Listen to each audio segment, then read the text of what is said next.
Yeah, it may sound odd coming from the CMO of a company that delivers content at scale.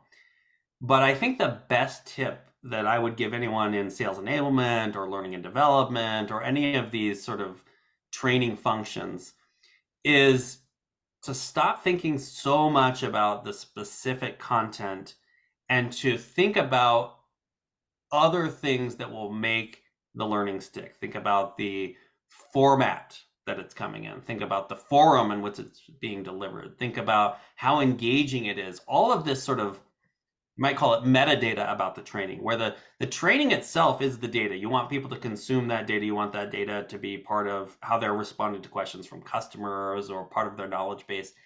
But in order for that seed to germinate, the soil has to be fertile. And the soil becomes fertile when you understand how to make that knowledge stick. So I encourage everyone to, even if it's just on a small scale, survey their teams about how do you prefer to learn? What is your, how do you engage?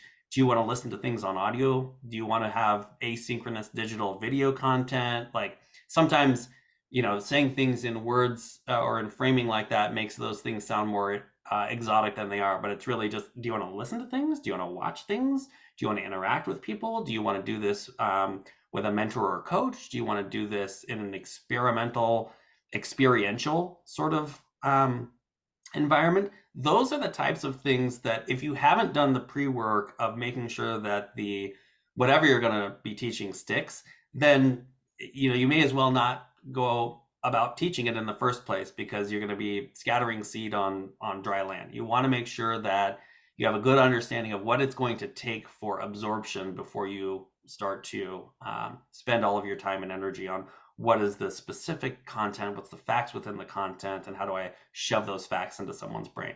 So really it comes down to, Joe, the same thing that is probably important in sales and important in just about every facet of communication, which is understand your audience. Yep. Take the time to understand your audience and you'll be far better served in getting your information to stick.